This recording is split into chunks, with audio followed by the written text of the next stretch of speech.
So for chapter 10 is on personal protection and injury prevention. The two words and the two definitions that you needed to write down were hepatitis and standard precaution. So the first portion of this chapter is it's about protecting yourself from blood-borne pathogens, and that's very important. That's a very important part of our job in healthcare. There are several viruses that do live in your body and you don't appear sick. The three types we're going to talk about are hepatitis B, hepatitis C, and also HIV. And because of these viruses, the CDC developed standard precautions. If you don't know standard precautions, we use these every day. We use them to prevent the transmission of blood-borne viruses and other infectious diseases. When you are working, all healthcare professionals, you have to always use standard precautions whenever you come in contact with another person's blood, secretions, excretions, cuts, and mucous membranes, okay? The goal of standard precautions is to reduce the risk of transmission of microorganisms. When you are working, you need to always assume that the person's blood is infected. If you treat your patients like their blood is infected at all times, it'll keep you safe and keep the residents safe, okay? Now, hand washing. Hand washing is a very important part of your job. You're going to wash your hands all day after touching blood products. Wash your hands in between tasks. You're going to wash your hands prior to going to the bathroom. Wash your hands after. You're going to wash your hands after taking your gloves off. That's a rule. You're going to wash your hands, wash your hands, wash your hands. Hand washing is very important.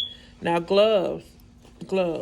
We wear gloves. You need to understand the rules about the gloves. We wear gloves whenever we touch blood, body fluids, secretions, excretions, mucous membranes. You're going to change your gloves in between tasks. Before giving care to another resident, you're going to always change your gloves. Would you wear gloves to do range of motion? Well, y'all may not know what range of motion is. Would you wear gloves to help a patient exercise? Why? What's the rule about gloves? I just read it. And what page am I on when I read that rule? Good job. So what's the rule about gloves?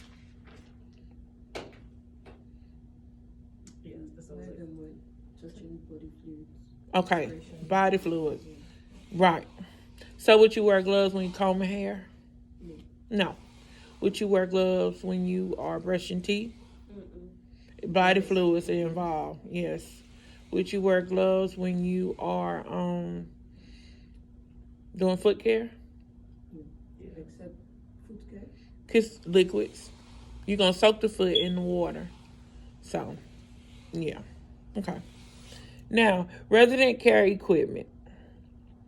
You're going to handle soil equipment always with gloves, especially if it's visible. If you think splattering may happen, we do have goggles that you can wear. No. Did you say ugh? After a while, it becomes normal because I've only splattered myself once. And when I did it, I was not disgusted. And I was like, oh, well.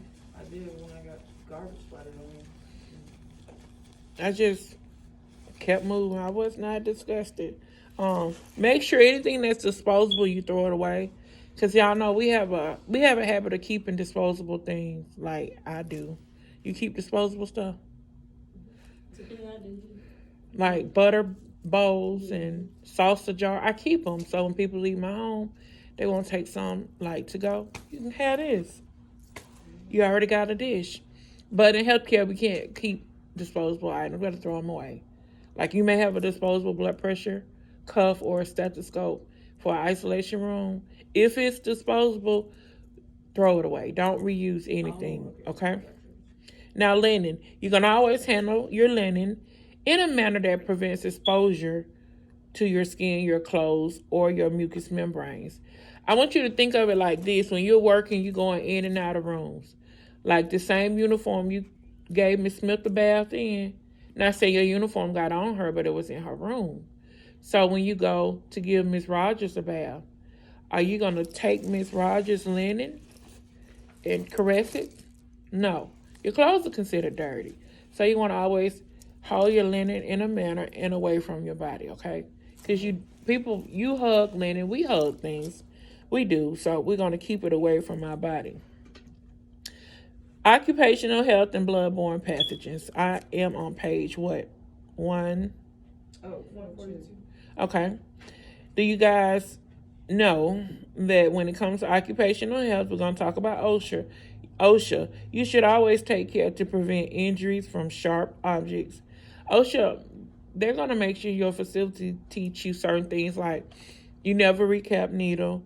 You always place used razors in a biohazard container. That container right there, when you shave a resident, that razor always goes in the sharpest container.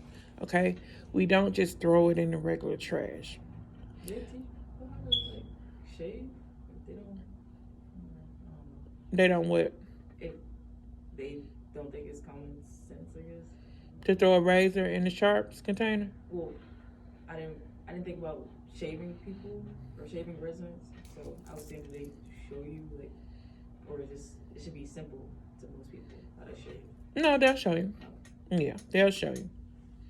Okay, I do want you guys to write down OSHA, Occupational Safety Health Administration, and I want you to write down the acronym and what OSHA stands for. And I also want you to know what component OSHA is. Y'all gotta follow me. I got one person following me. If y'all not following me, what y'all doing? Yep, it's on 144. Occupational Safety and Health Administration, OSHA 144.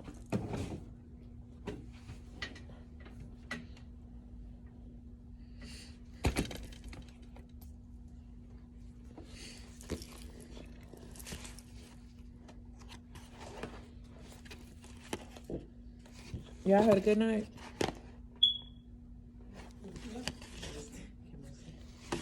I did not have I had a good night. My morning was horrible. I did not want to get up. I said if I didn't get up at that moment, I probably would have class. I was like, I gotta go. Yeah, it's hard to get up when it's cold.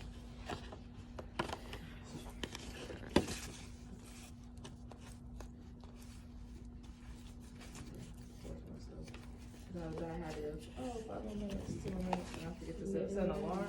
I reset mine. I did. I set it back for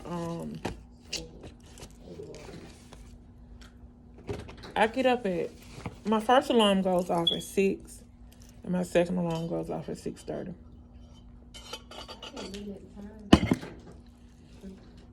You what? I know, cause you wanna get some sleep. It takes me I fight it. I battle. Sometimes I jump up at 6 because I'm ready to conquer the world. Other times I feel like God has forsaken me. Why do I have to get up so early? I just get upset. Am I the only person that do that in the morning? Okay, y'all do it too. I feel better. But once I get to going, I'm okay. It's just the part about the first 5-10 minutes. You're like, ugh. Yeah. You're like, you know what? I'm over this. That's why I gotta jump out of bed. If I dread on too much, it's gonna just drag on.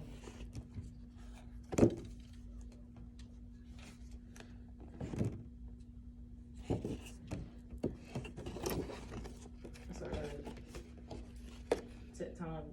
Cause like I said, I'm still trying to just stay active. So when I got home, I just went straight to working out. Okay, you worked out yesterday? Oh, that's cool beans. OSHA is Occupational Safety and Health Administration. And what OSHA does, the OSHA department, OSHA officers, they come in and they make sure your workplace is safe. They make sure the facility is providing gloves. They make sure the facility is providing wet floor signs. They making sure that the workplace is safe for you. OSHA has nothing to do with resident safety. They come in and check the facility out for your safety, okay? Because the facility has OSHA guidelines that they have to follow to assure that all the employees are safe. And that's when the OSHA officer comes in and they're going to check the building for workplace safety. It's always been about the residents from chapter 1 to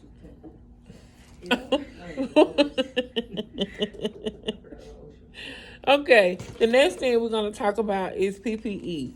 PPE is personal protective equipment. And that's something we all should be familiar with because we are living in an era of PPE. We wear masks everywhere we go. We pump gas with gloves on.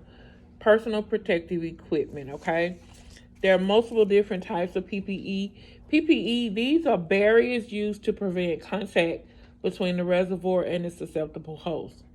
PPE can be gloves, masks, eye protection, gowns, or aprons, okay? Multiple types of PPE. We were talking about OSHA, hepatitis B vaccination. It's the next thing, hepatitis vaccination and post-exposure. So how many of you guys are familiar with hepatitis? Okay, it's an inflammation of the liver. There are multiple types, hep A, B, and also hepatitis C. And what we're going to talk about when it comes to hepatitis is how OSHA guidelines require that your employer offers you the hepatitis vaccination for free.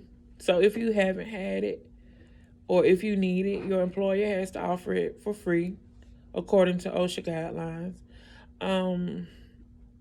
You ladies, how many of you guys are in your 20s? So y'all have had it. Unless your parents opted out of it. Most people get it. It's a part of your blue slip. You got it upon birth. And then you got the other series. I think it's a month after and 6 months. I will have to look it up to be for sure. But you have already had it, okay? Can you take it again? What the way it works is you take a booster. You know how we get that booster? They'll check your titer, and if your titer is below a certain number, they'll give you a booster shot. Yeah. Okay. Hepatitis and HIV are transmitted by blood, body fluids, semen, vaginal secretions, and HIV is detected via a HIV antibody. I said biotic. Antibody test. And the signs and symptoms do lie dormant. People can live with HIV and they don't know it because it's very silent. And it will lie dormant for years. And then it will surface and